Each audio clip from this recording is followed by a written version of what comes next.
Great. Well, hello, everyone. My name is Tommy Nichols, founder of the Charlotte Black Film Festival. We're celebrating our 11th year, and of course, we've gone virtual this year as well. Things just started to open up right before our festival date, so there's no way in the world I could get everyone kind of lined up, hotels, and make that in-person arrangements. So we did virtual again this year, and every day we had a block Q&As, meaning filmmakers would come and talk about their projects. Super excited tonight because we have our documentary filmmakers. And I want to say this group of documentaries were like blew me away. I mean, I really did. Just a great stories. And it was somewhat entertaining. You know, you find some documentaries that are boring.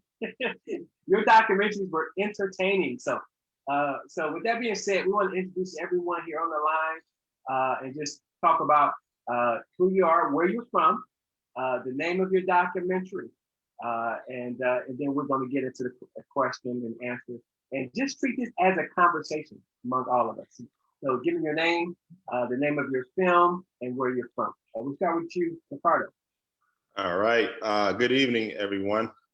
First and foremost, I'd just like to thank Festival just for giving us this platform to allow us to share our voices and our stories. Like Tommy said, I'm Ricardo Bates. The title of my documentary is Fruit, and it's based on the scripture Matthew 7:16. By their fruit you will remember them, just solely meaning the lasting impact that you'll have, whether it's the youth or just anybody in general. And I am from Prattville, Alabama, but I've lived in Houston, Texas for the past 14 years. Good. Dwight, and you're muted. Unmute yourself.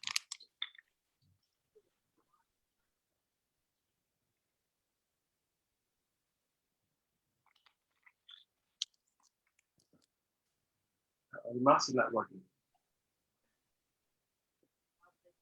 Why are you unmuted? You're still muted. So we'll go to George, then we'll come back to you when you get unmuted. Okay, George, go ahead. Yes, sir. How are you doing tonight? We're good. Again, yeah, same thing. Thank you for having the film at your festival. I was there 4 or 5 years ago with one of my films. I've had a couple of things since, but I really thought this film would fit, for your festival. I'm from Aiken, South Carolina. If you know where the Masters Golf Tournament is, we're right across the river from the Masters Golf Tournament. My film is We Came a Long Way by Faith, Catholic Hill and St. James the Greater Catholic Church. And, it's a story, initially what really drew me to the film, to the story was just that their story of faith, this congregation's story of faith after, 180 years. Awesome. Dwight, we got Okay, can you hear me now? Yes. Okay, the title of my film is Finding the Cornerstone. It is a film about an architect, an African-American architect who was born in 1874 in Macon, Georgia. And basically, Wallace Rayfield went on to design most of the churches in the South that were the meeting places of the Civil Rights Movement. The 16th Street Baptist Church, where the 4 little girls were killed, Rayfield designed that church. He also taught at Tuskegee when Booker T. Washington was there. He was one of the first two formally trained African-American architects in the country. And my film is really about who owns our history. Who owns our history? And I'm a former professor at the University of Alabama in journalism and creative media. It's so interesting. We'll talk about that, but we had a panel today around the film. And I thought I contacted you about that, but what you did is kind of what we talked about. What has happened to the history, who owns it, and how can we sustain it? That's kind of where we were going with that. We'll come back to that. The dynamic duo. I feel like I know you guys. Unmute yourself. But I feel like I knew you guys by the documentary because I went through a time warp with you. You know what I mean? Absolutely. Yeah. You were on a journey with us. Yeah, yeah. You literally got to see me grow up in the documentary. I really did. You know what I mean? So I said, oh, okay. You know, Yeah, yeah. Yeah, that was literally her first story as a reporter. Yes. And literally, I think we started shooting it 3 or 4 days after she did her first stand-up. Right. Or yeah. Yeah, it was So that literally my second time in my whole life holding a microphone as a journalist. Yeah, and so this story blew up in front of us. And so we continued to follow it over a 4 to 5 year period of time to really follow the journey of the people in Pocomoke. The documentary is called The Friendliest Town, and it is about the hiring and unexpected firing of Pocomoke City's first black police chief, Kelvin Sewell. And Pocomoke City is about a town of 4,000 people, individually split between African American and white.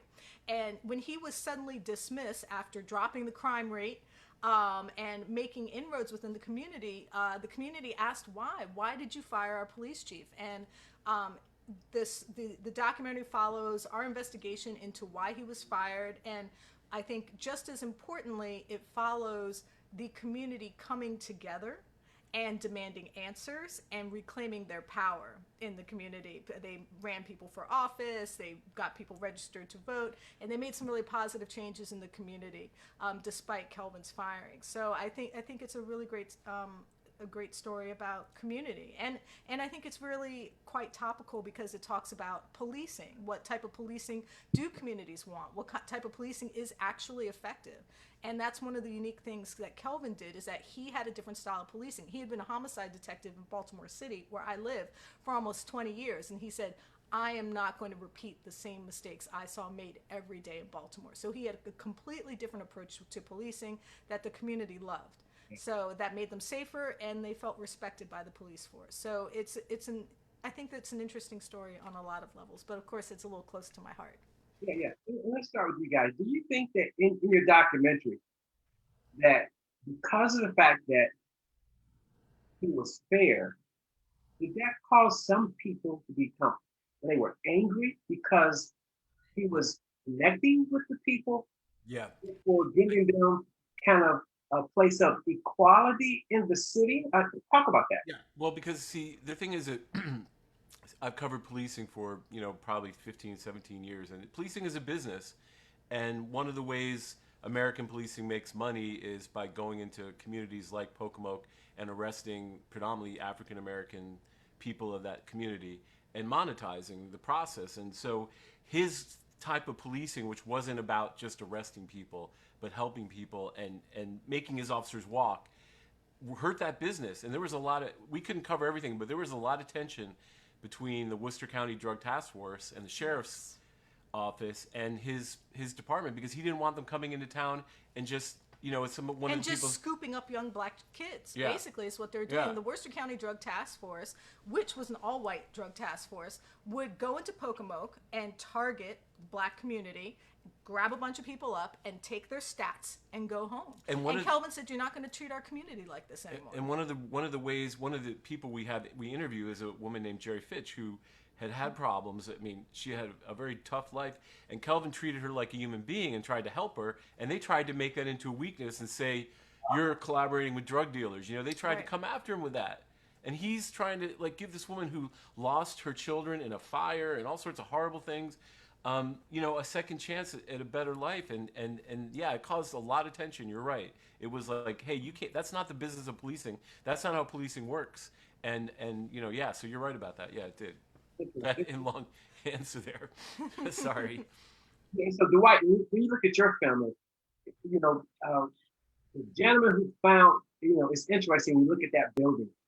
Did he end up destroying the building? Talk more about, give us a synopsis and go into more detail about your film, because I have questions about Well, not only my film is a film that deals with history, but it also deals with a lot of present day issues.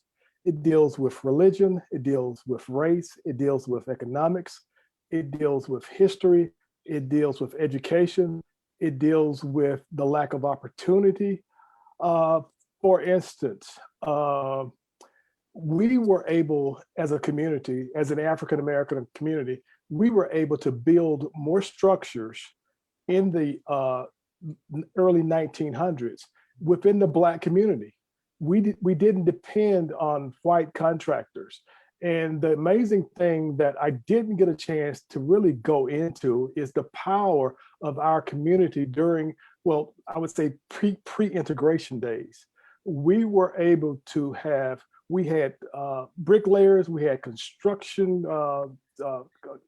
guys, we had skilled labor, we had architects, and the money stayed within the Black community. And so the interesting thing that I hope people, in a subtle way, when you see this film, you'll say, those African Americans in the early 1900s can do more, or they did more than what we're doing today. Because you take a Black church, let's say a Black church has $25 million to build a structure. Very few of those dollars will go to African American contractors. That's interesting. That's interesting. So the dollar's not recycling in the community, no. Recycling in the church, but outside of the church. That's very, very interesting. Right. Because you did this documentary, which is very, very interesting. About the, I believe it's the Catholic African American Church. Talk some more about your documentary. Yeah. Well, the church. I was introduced to this story. I was wrapping up a previous documentary and was introduced to this story. And again, their story of faith is what really compelled me to want to tell it. So basically, what you have is this Catholic church was considered a white Catholic church in the 1850s. Their slaves were, introduced to the Catholicism. They embraced Catholicism. The church burns. The white parishioners move about 17 miles away, build a new church, but leave the slaves on their plantations who would still meet and continue in the faith of Catholicism for years. The war comes along. They're forgotten about or ignored by the Catholic Diocese of Charleston. And it's not until the 1890s when they're quote unquote discovered. As they say, they were never lost, as they say. But the Charleston Diocese realizes they're there. And they held this faith without a priest. They continued worshiping, and they're proud of this history. The St. James is proud of this history, proud that they kept that history for all that time, kept their faith through that time, and are still today a very small Catholic church. They welcome Black, white, but it's predominantly a Black Catholic church. That's what is considered as a Black Catholic church in the diocese. Is actually kind of the moniker, a Black Catholic church. But again, very proud of their faith. I asked them questions. I wanted to kind of understand why they were forgotten, why they were ignored. But one of the questions that did come up was, could we talk about some of their, some of the issues they would have had, for example, in the 40s and 50s and 60s. And the answer I got was I thought very interesting. They said, we were this community. We had everything we needed. So that outside world really didn't come in to impact us. We had everything. We stayed strong and held our faith. And again, today, still a strong church. Going back to what the Dwight was saying, everyone was, the community was self-contained, had their own economy that was supporting and sustaining itself. Exactly. Go back to back. Ricardo, let's talk about your film. It's probably touched my heart more than any because I have a nonprofit called Power Up USA. Yes, sir. Boys Code is unlocking potential, and so we do technology, coding, digital filmmaking training with these boys and stuff like that. So talk more about the purpose of your film. Fruit solely talks about how the power of mentoring can transform the lives of the youth, and specifically the Black youth. I was attracted to this story for two reasons. The first reason, I was a young Black boy. And if and two, I was definitely a kid that benefited from mentoring. In the documentary, it focuses on the school Valiant Cross Academy in Montgomery, Alabama. It's a private school, Christian school, and it takes a lot of the kids are recruited from the west side of Montgomery. And if you know the history of the west side of Montgomery is drug infested. It's a lot of kids that come from single parent households. The environment is really toxic, and they bring these kids into this safe haven in school, and they expose them to so many different things. And then it branches out from other organizations in Montgomery that are, really in the trenches with the kids, putting in the work, like really transforming lives on a daily. Shooting this, we've had Dr. Tiffany Crutcher, who you saw in there. Her twin brother was murdered by the cops in Tulsa, Oklahoma. Really, really doing the work. We actually premiered it out there last week among the Juneteenth festival, and that was really, really well received. Mrs. Cheyenne Christberg, who marched with Dr. King when she was 8 years old. She was in there. She's doing the work with our mentoring organizations. As you saw in there, That's My Dog. First all-teen ran restaurant in Montgomery. These kids are being put to work. Being entrepreneurs. Even in the school, it's really amazing because, as you saw, Tommy, these kids were flying planes. Like they had a partnership with the Red Tails Foundation in Tuskegee, Alabama, and these kids were flying planes in 6th and 7th grade. And by the time they're 18, they'll be licensed pilots. So I always say exposure leads to expansion.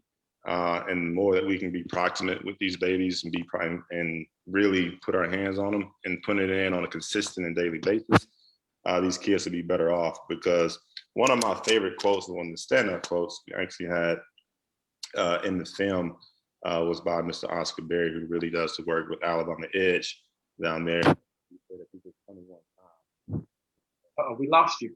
We lost you. You lost me? There you go. You're back. One of the quotes that stood out to me in the documentary was said by Mr. Oscar Berry, who is the founder of Alabama Edge, and they do a lot of work with the youth in various areas of the city. And he said, if you're only coming one time, that's not mentorship. That's a visit, right? And we see so many people that's just doing it for clout and doing it for social media and just want to take the pictures just to say that they did something for the community.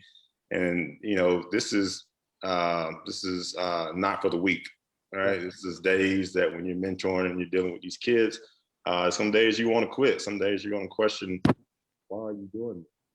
The purpose is you're here, but you really believe that mentoring is. We lost you again. We lost you. Every time you hit something, your sound goes out. Oh, can you hear me now, Sonny? Let me hold that thought right there. I want to wait for a minute. How did this, because the way you told this documentary, it was almost like the gentleman who found these artifacts. How did you get involved in this project? So that's it. This is Dwight's question. I'll come back to you. Okay. Dwight, how did that come together? Actually, I started this project in 2012. And I read about the find in 2012. And at the time, I was still a full-time faculty member at the University of Alabama. So during the summer, I would basically conduct research and I would shoot small segments of the documentary with Alan Durham. And so in essence, it really took me about 6 years to finish the piece because I follow him starting in 2012 all the way up until, I can't tell you what happens, but up until the end of the film. And I was fascinated by it simply because here was a white person in southern Alabama, in Birmingham, outside of Birmingham, who took an interest in an African-American architect. And it's interesting. Some people say he was genuine, said he really cared about Wallace Rayfield's legacy. Some people say he was trying to make amends for the past, that there was something in his past that made him feel obligated to share Rayfield's life with the nation. And he actually finished the book. And you have to give him credit. Some people in the African American community really they really don't like Alan Durrell. Wow. Well, simply because the artifacts are still in the possession of the family. The family still owns the artifacts, and basically, there are several museums, several churches, several universities who have tried to purchase the artifacts from the family. And I try to stay away from that because the museums, the churches, the National Park Service, they all wanted to go through me. But I wanted to focus on the film. I wanted to just focus on what is going to happen to these artifacts. But one important thing I really need to say, if Alan Durrell had not saved those artifacts, if he had not preserved those artifacts, we wouldn't be sitting here talking about Wallace Rayfield today. That's amazing. That's amazing. And this is my quote. Redemption doesn't care how you get there as long as you get there. Sure. You know what I mean? So folks, the reasons why, as long as he gets it, you know what I mean? Right. We're here too, but I think that was very wise of you to stay out of the negotiations. Right. Yeah. And everybody, they're probably keeping that. Is Alan still living? He's making me give away everything about the film. No, Alan died. Alan died, and basically, the artifacts are in a safe in the basement, in the family's basement. They've been there since 2013, and the 16th Street Baptist Church is actually building a Wallace Rayfield Museum. Wow. Adjacent to the church. And they are trying to negotiate with the family to purchase the plates and all of the research. By far, he has the most research in his basement ever compiled about Wallace Rayfield. Maybe the problem is that the word purchase keeps coming up. And maybe partnership is the best way of looking at it. You still own it, but we're going to partner to exhibit. Yeah. Well, I know the family. It's about money. Yeah. I mean, there's. That's right. So Tanya and Stephen. So what has? We're looking at this particular story, and you guys stuck with it. How did you guys even get pulled into this? Because you guys are not from that area. How did you guys even get pulled into the story? He's muted. Now we're unmuted, I think. You can hear us, right? Yes. Yeah. Well, I mean, we it was interesting because Pocomoke we're reporters in Baltimore, so it's 3.5 hours each way.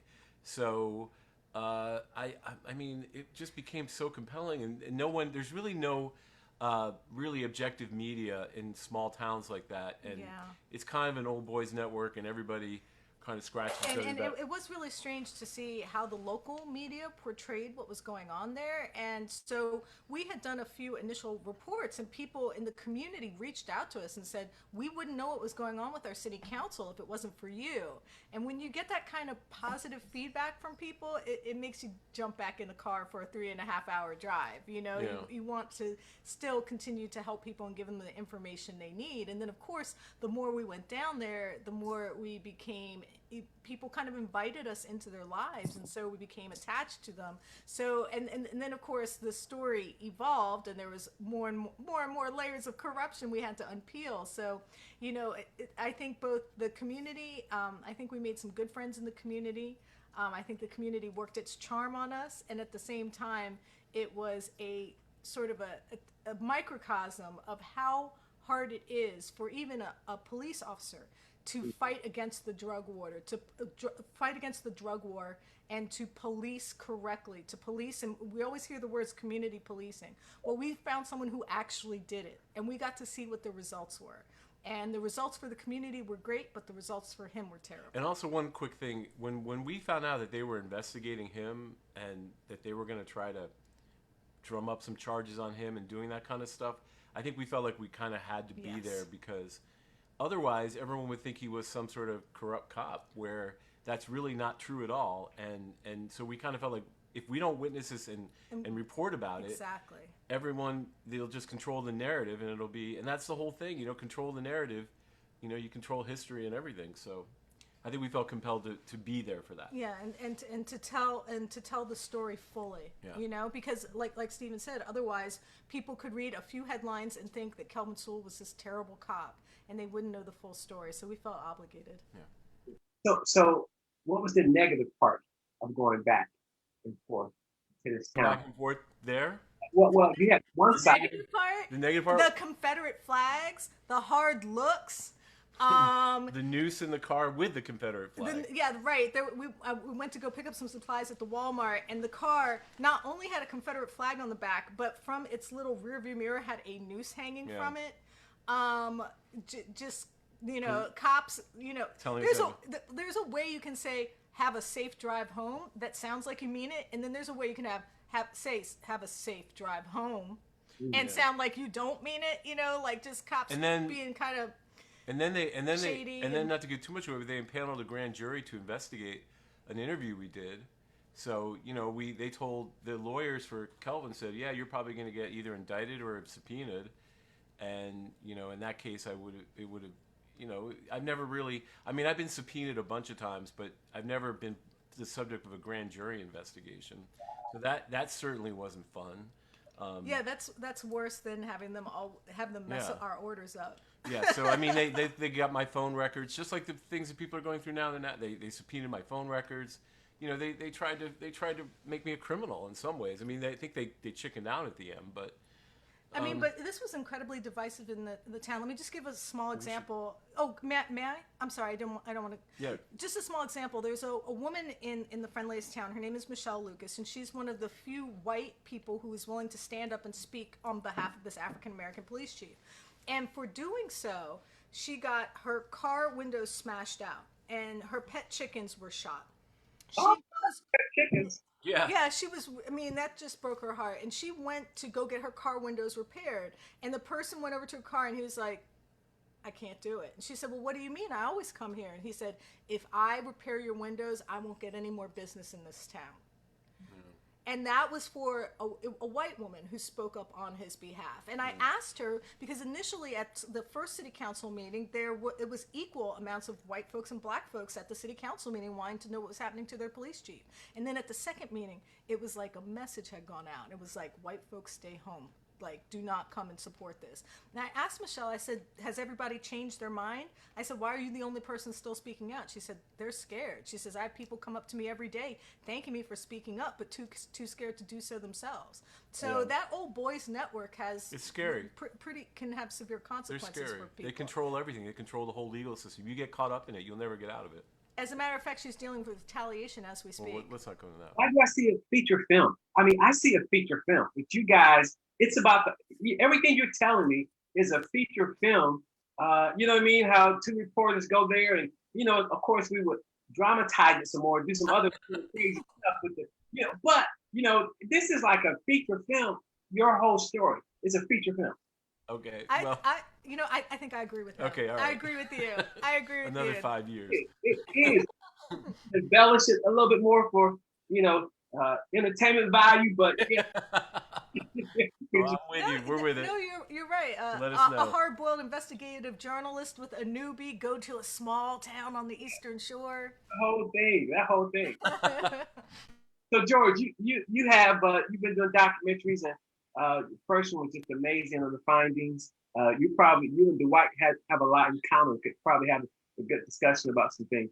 But talk about this film, because it's very interesting. And how did you get to this place to find out about the story? What happened? Well, I was there finishing up the previous film I was working on, and we happened to the lady that was driving me around just kind of pulled up in front of the church, and she says, "Have you ever heard their story?" And she briefly gave me the story, and I was just enamored with it immediately, and I knew that I needed to get in contact with the congregation. This is their story. This is not my story. I just wanted to help them tell their story, and so I went down, introduced myself. Uh, I went down and talked to them about Dave. You know who Dave is. Dave was from a previous documentary I did. I went and talked to him about Dave, brought the jar with me. It was done. It was done. There we go. So I took so anyway, so I go down and introduced myself, told them, I was fascinated by their story. And, I made the comment, I said, do any of you here have an issue with the white Methodist telling your black Catholic story? And they all came up to me afterwards and said, we just want our story to be told. I said, look, as I'm telling the story, I'll come down and share what I'm doing to make sure we're all on the same page.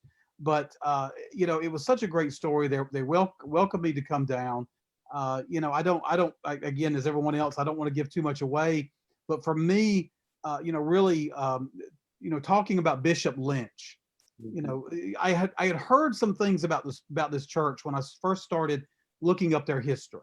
And everybody kept saying they were forgotten or they neglected, but no one said why. And that's what I needed to find out. Why were they forgotten? So I thought of it kind of like when you talk about like a ship. Anything happens on the ship, who's responsible? The captain. And I said, at this time, the captain of this ship was Bishop Lynch, unfortunate name, Bishop Lynch of the Charleston Catholic Diocese. And I needed to learn about this man. I need to find out what was going on in history, what was going on at the time that either allowed him to forget, be neglectful, whatever. That for me was really what I need to find out. What was going on at the time that this church was just completely forgotten about. So, have you received any response from the Catholic organization as a result of bringing this story to light? A little bit. Unfortunately, just as the film got finished, it was going to be shown at the 200th anniversary of the Charleston Diocese last May. And of course, everything got shut down. So we're in the process now, but I do know a lot of Catholic churches have shown it. It was aired out in Texas on a Catholic channel. I do know the Charleston Diocese have seen it. They seem okay with it. Now, of course, I had Bishop Guglielmone in the film, who represents, of course, the Charleston Diocese. Okay. So it's gotten a little bit of screen time, but we're hoping to get back when the diocese cranks back up for their celebration to show it. And I want it to be seen on a more wider basis. And we've got some feelers out with South Carolina Educational Television, who's interested. So hopefully we'll get it out a lot more wider. Yeah, without a doubt. So Ricardo, how did you? Is this your story? Did you write this story, or were you hired as the director? No, I'm truly immersed in it. Like I told you, I was one of those kids that was a product of mentoring. And Anthony Brock, who's the founder of that school in the documentary, Valley Cross Academy, he was actually my mentor. I met him in 5th grade. I was one of those kids that grew up in a single parent household and really needed some male guidance. He really helped me stay on the right track. So as I got older, I went off to the University of Houston to play football. And every time I would come back home, we would always link up and we were talking about life, going to get some food, hidden in the weight room. It was just guy stuff, right? And once I graduated college, I was just sitting back and I was reflecting on all of the people who had made an impact on my life, because I was the first generation college graduate in my family. And I was sitting back just reflecting. And I wrote a letter to Anthony, just thanking him, from everything that he's done for me from the time I was 11 years old. And that letter evolved into, we co-authored a book by the same title, Fruit, which we premiered. It was 2 or 3 years ago. We had the panel and all that stuff. down at the Rosa Parks Museum in Montgomery, Alabama, which was a beautiful occasion. And then I said, hey, we need to do more. We need to reach more people. And I always had a unique interest since I was 12 years old in cameras and film and things of that nature. And I said, hey, let's do it. And I told him, I said, I only want to do it if I can be authentic with it. Like I wanted to tell the truth of what's happening with our Black youth in America. And I'm just thankful that it has been well received so far. So awesome. So, like, talk about the production side of things. What kind of camera? Because folks are so camera. This is for Dwight. I'm going to Dwight. I'm gonna come back to you. So Dwight, what kind of camera? And what was your biggest challenge on set? Tell me about your equipment and your challenge in producing this documentary. Okay. I used a Canon C100, and I'm sure you guys are familiar with Canon C100. Basically Dracast lights, Sony wireless mics, things of that nature. One of the biggest obstacles that I had to deal with, this is a self-financed film. Every penny spent on travel, on acquiring archival footage, basically came out of my pocket. When I was working for the university, I received a very small stipend, very small, but that went away. And I had started the film and I said, I'm gonna finish it.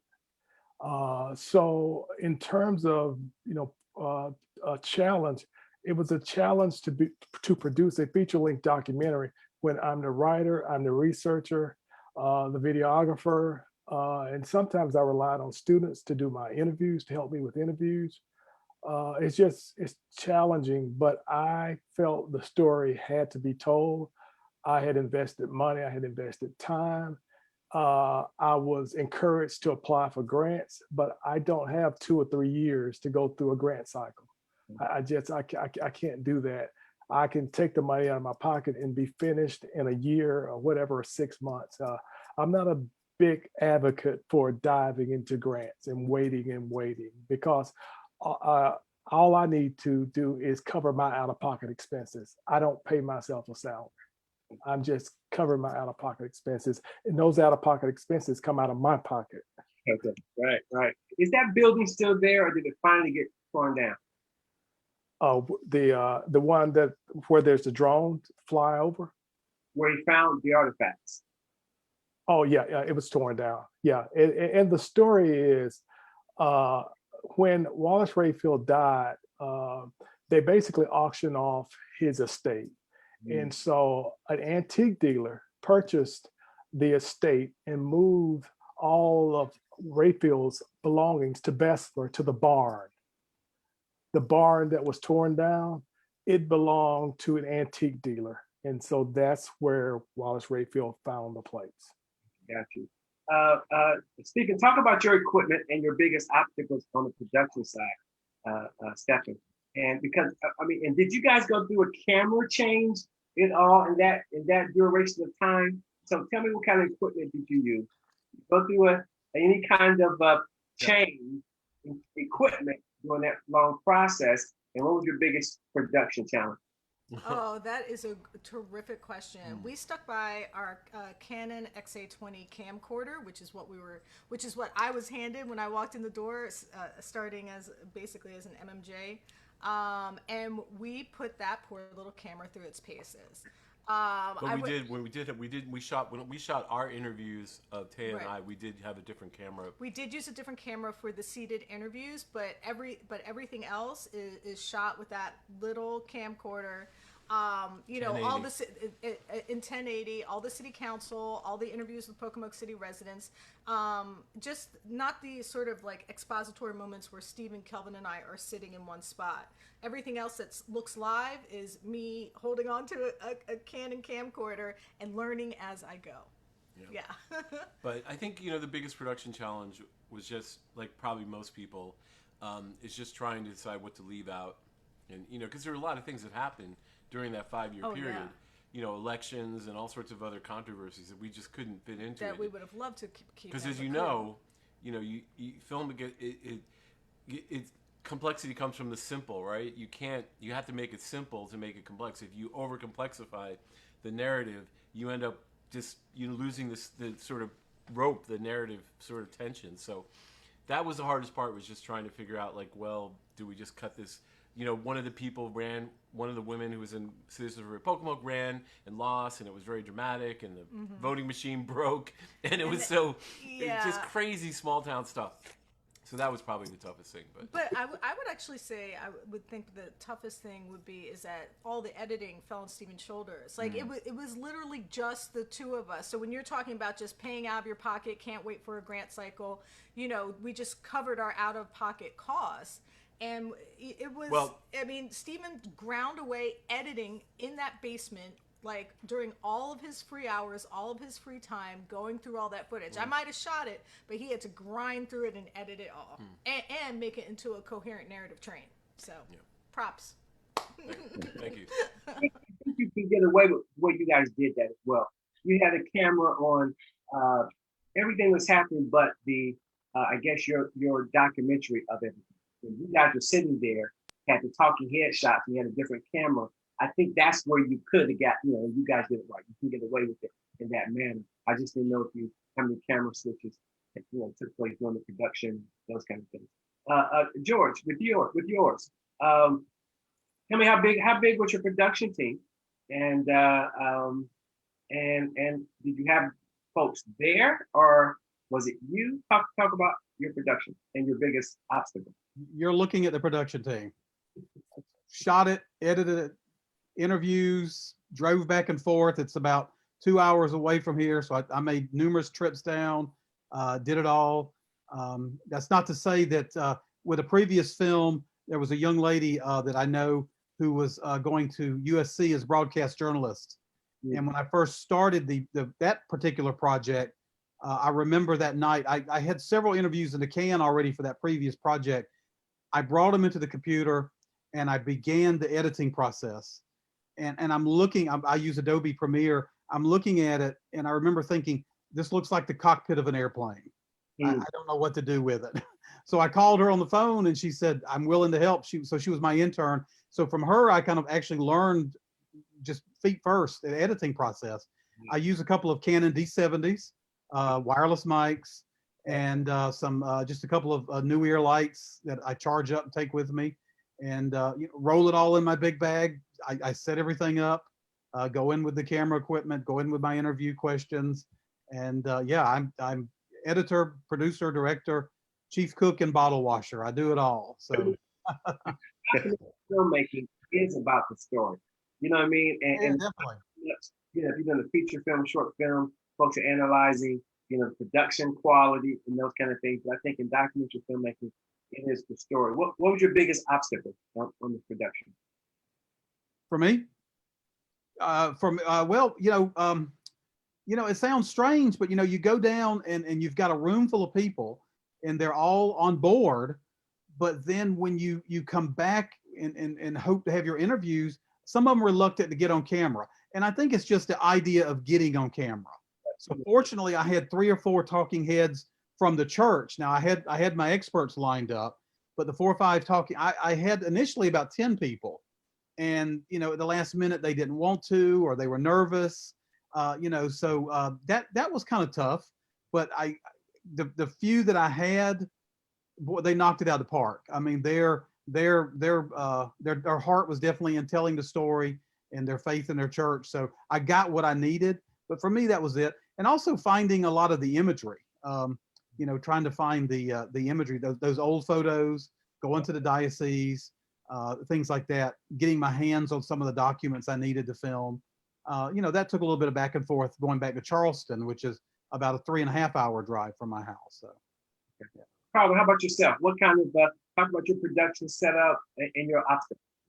So with me, it was truly a collective effort, homegrown effort. Like everybody that contributed to the project was from Alabama, Montgomery specifically, and everybody just wanted to get this message out and contribute in any way possible. For the drone shots that you saw in there, DJI Mavic Pro, and then we were using a Blackmagic and a Mark II for the interviews.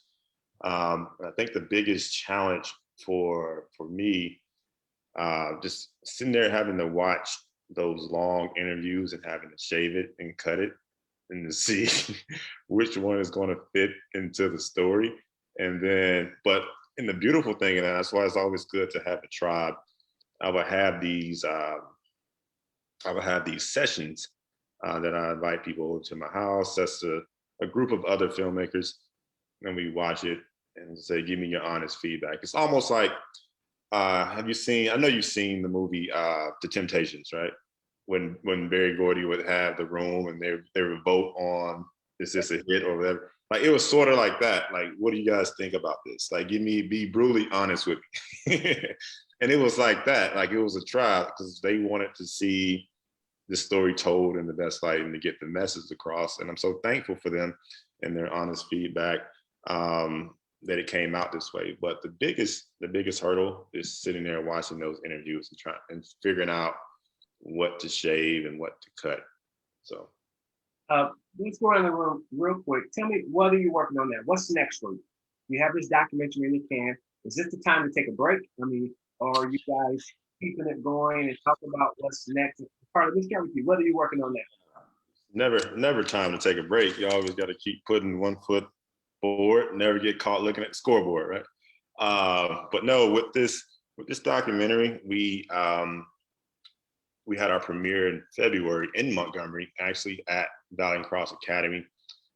Packed out house, was really, really well received. And then the week after that, we premiered it on WSFA, which is one of the biggest news stations down there in Alabama. It has a major reach. And then we, just last week, like I told you earlier, we were out in Tulsa, Oklahoma for the centennial of the race rides. And that was really, really well received. And you never know, because the mentoring aspect, it was focused on Montgomery, Alabama, but the topic is nationwide. Like, this is relatable anywhere, whether we're in Charlotte, whether we're in Tulsa, Alabama, New York, wherever. Like, everybody needs mentoring. So that was really, really well received. And now we're just want to get it in some more cities. We're working on that. We want to get some distribution, hopefully. And then after that, for me, I finished the script for my first feature, Sound of Glass, 93-page script. My writing team and I, so we're really proud of that. And we're going to roll right into pre-production for that. But other than that, we're just going to continue to push fruit, to try to get it in front of as many eyes as possible. And hopefully people are compelled and moved and inspired, to affect change in the lives of young people. Good. George, how about yourself? What are you working on now? Well, I finished two since this. I finished another short film about another African-American church in Beaufort. And then I did another shorter, about a 9-minute short, talking about one of these innocuous artifacts in our collection. And it walks you through the process of finding it, cleaning it, analyzing it. So it's kind of a primer on what we do as archaeologists. But the project I'm working on now, just a reminder for everyone, my name is George Wingard, okay? Let me remind you of that. The film I'm working on is about a gentleman. I was doing some research a few years ago and happened to end up on the South Carolina website for basically folks who've been electrocuted in South Carolina. And lo and behold, in the 1930s, there was a young gentleman. He was about 20 years old, and his name was George Wingard. Mm. And so I've been doing some research on him, trying to find out, I know what happened to him. I know what the situation was.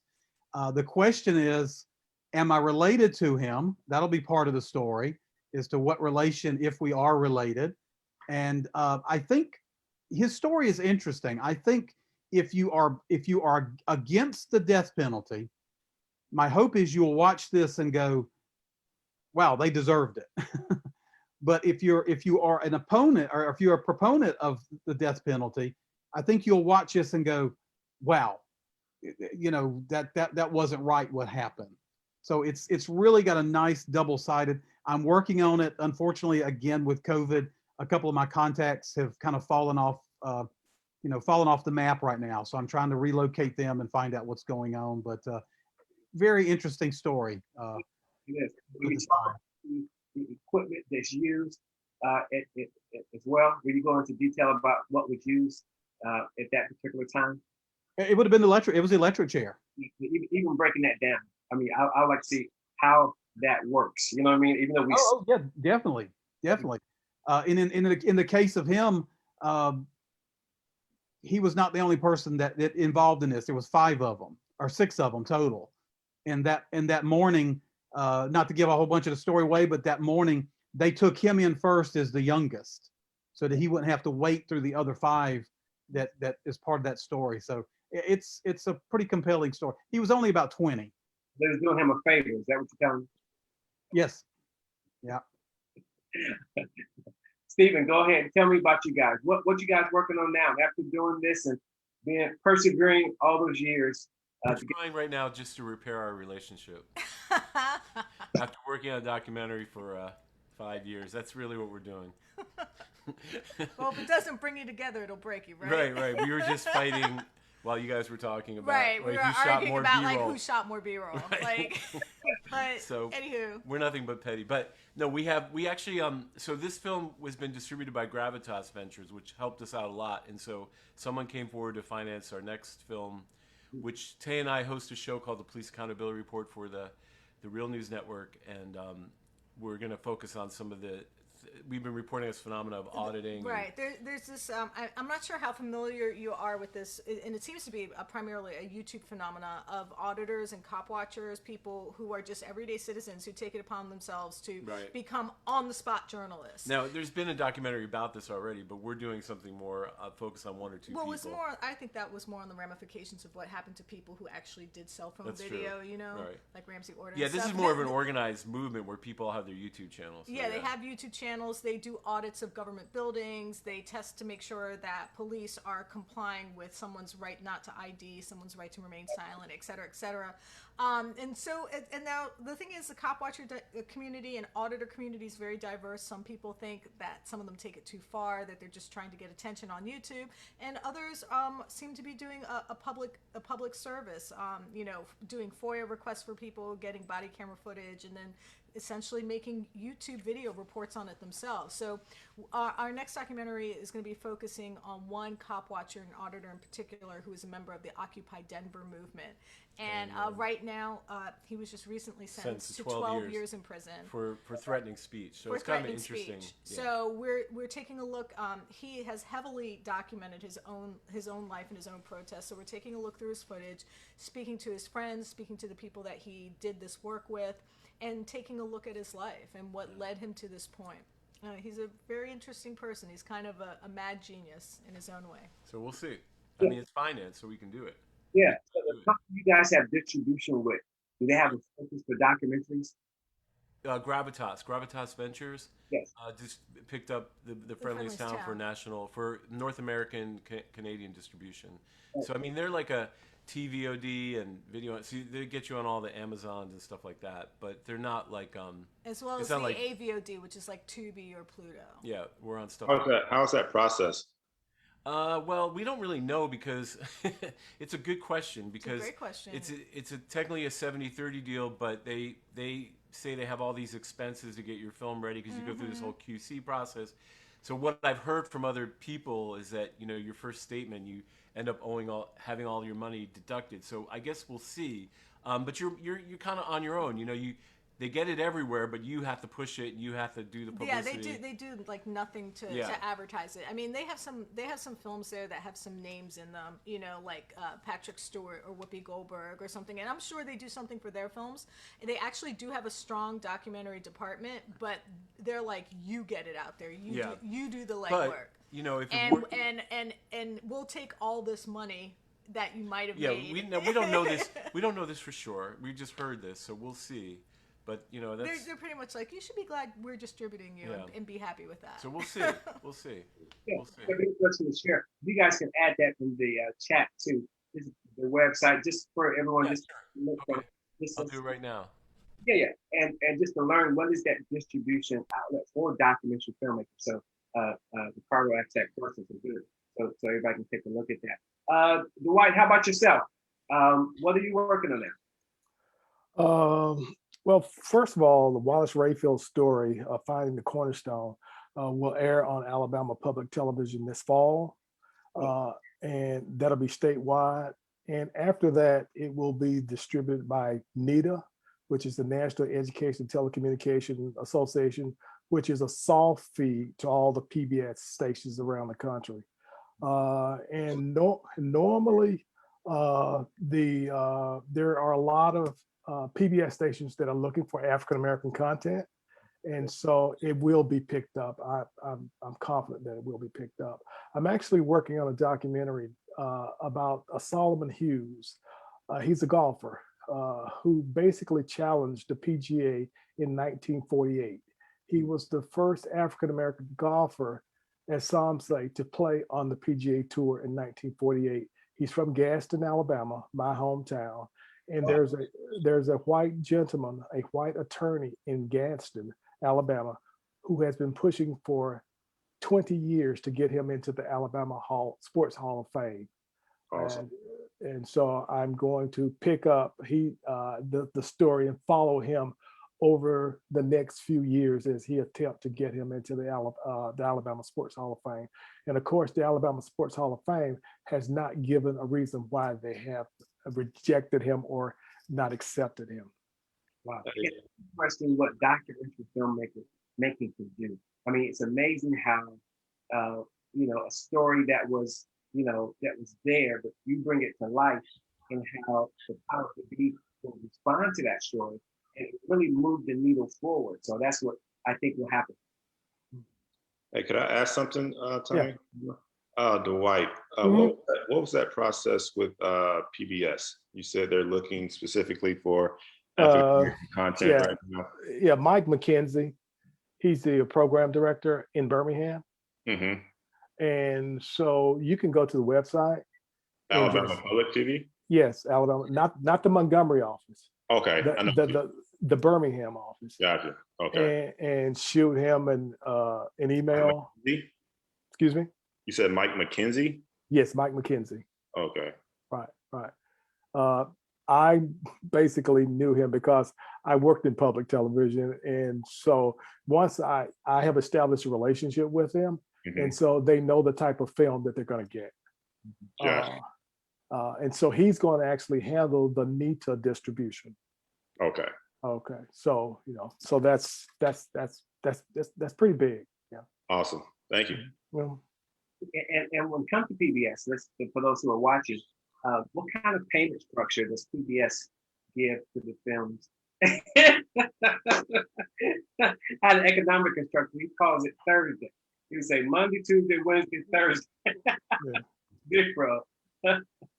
And so, but you can use it for your calling card. I always say, folks, sometimes you do certain situations get distribution for your calling card. And then the next one, you go for your black card. You follow me? You want to get paid for that. That's the calling card piece. Well, guys, we're ready to close out. Just go around and just share with those who are watching, who are desire to do documentary filmmaking. What advice would you give to those who want to tell a story, and might not, don't have a clue, but they have a great story, or they know of a great story they want to tell?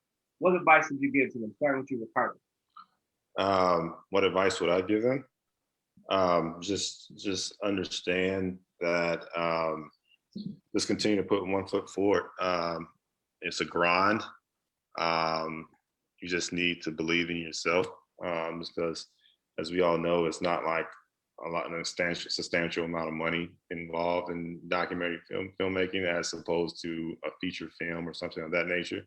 And everybody's not going to get it, especially when you're looking for on the investment side. They're not going to get it. But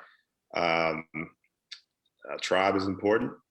having a tribe that really believes and supports you.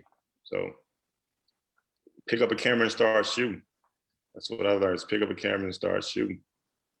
It's like George said, you have to be, it's gonna be some days you're gonna have to be the editor, the DP, and everything in between. But I mean, it's a marathon when it comes to a documentary film. It's definitely a marathon, not a sprint at all. So just pick up a camera and start shooting. Stephen, is it Tanya? How do you pronounce it? Tanya? How do you pronounce your name?